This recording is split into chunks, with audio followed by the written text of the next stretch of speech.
నమస్తే. ఇన్నాళ్ళు నన్ను సపోర్ట్ చేస్తూ, ఎంకరేజ్ చేస్తూ మీ ప్రేమని నాకు అందిస్తున్న ప్రతి ఒక్కరికి కృతజ్ఞతలు. అలాగే ఈ వీడియో కూడా ఖచ్చితంగా మీకు ఉపయోగపడుతుంది. లైక్, షేర్ అండ్ సబ్స్క్రైబ్ చేసి మీ సపోర్ట్‌ని నాకు అందించండి. అలాగే ఈ వీడియో పట్ల మీకున్న అభిప్రాయాన్ని కామెంట్ సెక్షన్‌లో కామెంట్ చేసి తెలియజేయండి. ఇప్పుడు వీడియోని చూద్దాం. నమస్తే, వెల్కమ్ టు అవర్ ఛానల్. నేను పద్మిని. ప్రస్తుతంతో పాటు ప్రముఖ ఆధ్యాత్మికవేత్త, వాస్తు జ్యోతిష పండితులు, లలిత ఉపాసకులు, వాస్తు జ్యోతిష శిక్షణ నిపుణులు బ్రహ్మశ్రీ నానాజీ పట్నాయక్ గారు మనతో పాటు ఉన్నారు. మాట్లాడతాం సార్. నమస్తే సార్. శ్రీమాత్రే నమః. సార్, బోర్డు మీద ఆల్రెడీ రాశారు, శని వక్రగతి జరగబోతోంది. 4 నెలలు సార్, 4.5 నెలలు దాదాపుగా మనకి 29 జూన్ నుంచి 15 నవంబర్ వరకు ఉంటుందండి. అంటే ఏమీ లేదు, ఇది వెనక్కి తిరిగి ఉన్నట్టుగా కనిపిస్తుంది, కానీ మనకి సర్క్యులేషన్ లో వెనక మకర రాశి మకరం వైపు తిరిగిన ఫలితాలు వస్తూ ఉంటాయి. దానివల్ల ప్రతి లగ్నం వారికి, లగ్నం తెలిస్తే లగ్నము, లగ్నం తెలియకపోతే రాశి వారికి మంచి విషయాలు ఉంటాయి. ఇందులో పాజిటివ్ ఉంటుంది, జాగ్రత్తలు తీసుకోవాలి. అదేవిధంగా ఇది వక్రగతి వల్ల పర్టికులర్ గా ఈ వక్రించిన శని దీన్ని చూస్తున్నాడు.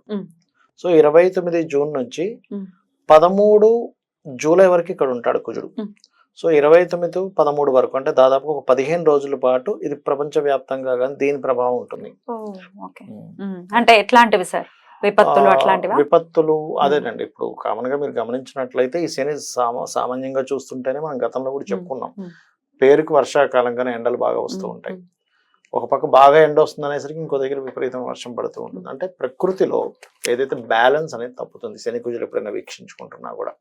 అయితే దీనివల్ల మాత్రం ఎట్టి పరిస్థితుల్లో ఇప్పుడు చూడండి, మనకి ఈ ఫ్లష్ ఈటింగ్ బ్యాక్టీరియా ఏదో అంటున్నారు, దాదాపుగా 2006లో వచ్చింది జపాన్లో. ఇప్పుడు కాదు, 2004లో వస్తే 2006లో దాన్ని డిటెక్ట్ చేశారు.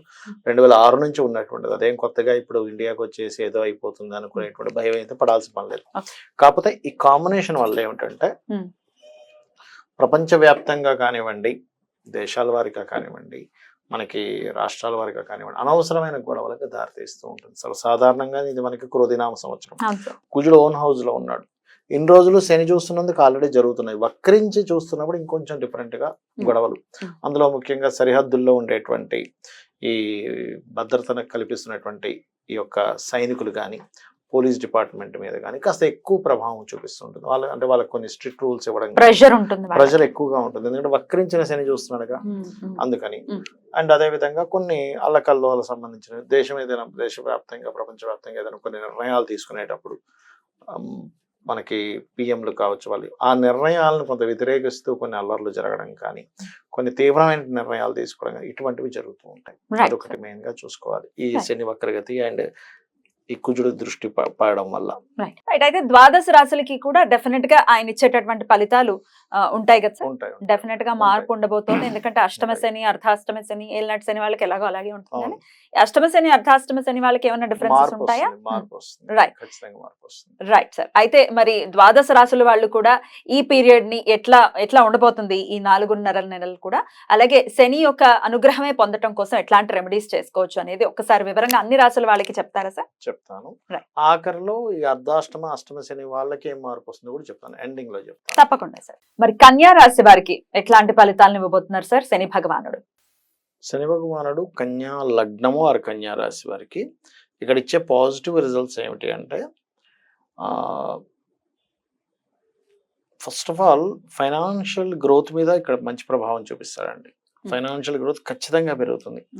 6లో ఉండేసిన ఎప్పుడైనా వక్రిస్తే కన్యా లగ్నం వారికి ఫైనాన్షియల్ గ్రోత్ ఇస్తాడు, అందులో ఎటువంటి సందేహం లేదు. Point number 1. రెండవది ఏమిటంటే, గవర్నమెంట్ జాబ్స్ కోసం ప్రయత్నాలు చేసేటువంటి వారికి ఆ యొక్క జాబ్స్ లభించడము. కాకపోతే మన కన్యా లగ్నంలో కేతు ఎప్పుడైతే ఉన్నాడో కొంచెం ఒక వైరాగ్య ధోరణి ఉంటుంది చూసారా, ఆ వైరాగ్య ధోరణి కూడా కొంతవరకు తగ్గిస్తాడు శని వెనక్కి వచ్చినప్పుడు. కాకపోతే కొంత పుణ్యక్షేత్రాలకు వెళ్ళడం ఇవి కూడా ఉంటాయి, ఉండవని కాదు. కాకపోతే ఈ శని వక్రగతి వల్ల ముఖ్యంగా అప్పులు తీరడం, రుణ రోగ శత్రు సంబంధించిన విమోచన జరుగుతుంది. ఎందుకంటే 6th house లో ఉన్నవాడు 5కి వచ్చాడుగా, దానివల్ల అప్పులు కొంచెం తీరుస్తాడు. గతంలో 6th లో ఉన్నప్పుడు కొన్ని అప్పులు ఇప్పిస్తాడు, వక్రించినప్పుడు తీర్పిస్తాడు. అదొకటి. ఉద్యోగంలో మంచి మార్పులు రావడము, ఉద్యోగం పరంగా అభివృద్ధి కలగడము, కొత్త ఉద్యోగ అవకాశాలు రావడం, ఇటువంటివి ఇస్తాడు. కాకపోతే ఇంటర్వ్యూస్కి వెళ్ళినప్పుడు మాత్రం తెలియని ఒక భయాన్ని క్రియేట్ చేస్తూ ఉంటాడు శని అక్కడ ఉన్నప్పుడు. ఎందుకంటే న్యాచురల్ 6th house నుంచి 5th house లోకి వచ్చాడు, ఆలోచన స్థానంలోకి. అందుకని వీళ్ళకి ఏంటంటే కొంచెం వాహనం మీద వెళ్ళేటప్పుడు జాగ్రత్తగా వెళ్ళాలి ఒకటి. ఏదైనా మధ్యవర్తిత్వం అనేటువంటిది అసలు ఉండకూడదు. Hmm. వివాహ నిర్ణయాల విషయంలో జాగ్రత్తగా నిర్ణయం తీసుకోవాలి. పార్ట్నర్షిప్స్లో ఇప్పుడు ఎవరైనా పార్ట్నర్షిప్కి వచ్చారు, లోకల్ కాకుండా విదేశాల్లో ఎన్ఆర్ఐస్ వాళ్ళు ఎవరైనా పార్ట్నర్షిప్కి వస్తే అది పనికి వస్తుంది మళ్ళీ. కాకపోతే కొంచెం ఏదైనా కానీ ఈ శని వక్రగతి అంటే సప్తమంలోకి వెళ్ళవలసిన వాడు వెనక్కి వస్తున్నాడు కదా, అంటే నేచర్ ఏం చెప్తుందంటే వీళ్ళకి నువ్వు పార్ట్నర్షిప్స్ ని వెనక్కి తీసుకోవడం మంచిది అనే విషయాన్ని అది చెప్తుంది అనమాట. ప్రతి ప్లానెట్ కూడా అదొక పాయింట్ చెప్తూ ఉంటుంది, మనం దాన్ని అర్థం చేసుకోగలగాలి. మరి పంచమ స్థానం అంటే ప్రేమ అని కూడా చెప్తారు. ప్రేమ విషయాల్లో ఎట్లాంటి జాగ్రత్తలు తీసుకోవాలి సార్?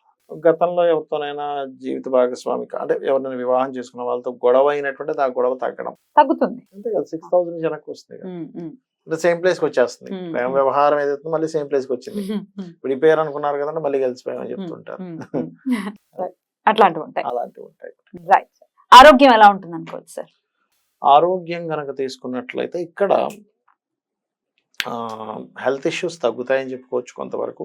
కాకపోతే ఫ్యాటీ ఐటమ్స్ లాంటివి తినకూడదు. ఓవర్ ఫ్యాట్, ఓవర్ ఇది ఉంటుంది చేశారు, అట్లాంటివి తినకుండా ఉంటే సరిపోతుంది. జంక్ ఫుడ్ జోలికి వెళ్ళకుండా ఉంటే 100% బాగుంటుంది. ఎందుకంటే ఇక్కడ చూడండి మీరు ఎంత గమ్మత్తు అంటే ఈ 6వ స్థానం మనకి ఇంటెస్టైన్ లోపల ఇది. ఇక్కడ వక్రించాడు శని. అంటే వక్రించాడంటే సంథింగ్ నువ్వు తినేటువంటి ఫుడ్ ద్వారానే సంథింగ్ లోపల ఏదో జరగబోతుంది.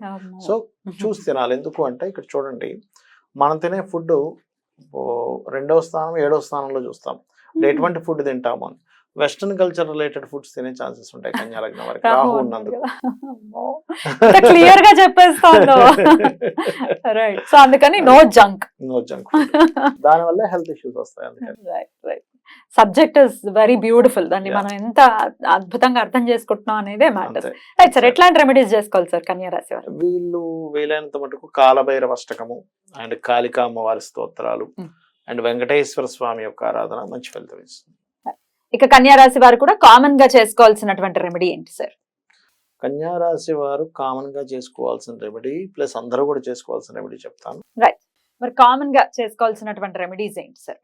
ఫస్ట్ ఆఫ్ ఆల్ ఏంటంటే మనకి విశ్వంలో ఎప్పుడైతే పలానా ప్లానెట్ ఒక ఎనర్జీ కలిగిన ప్లానెట్ ఇంకో ఎనర్జీ కలిగిన ప్లానెట్తో వీక్షణలు ఉన్నప్పుడు ప్రకృతిలో మార్పులు వస్తాయని చెప్పుకున్నాం మనం. అంటే ఎండ వర్షం ఇవన్నిట్లో ఎలా ఉంటుందో జీవుల మీద కూడా దాని ప్రభావం ఉంటుంది.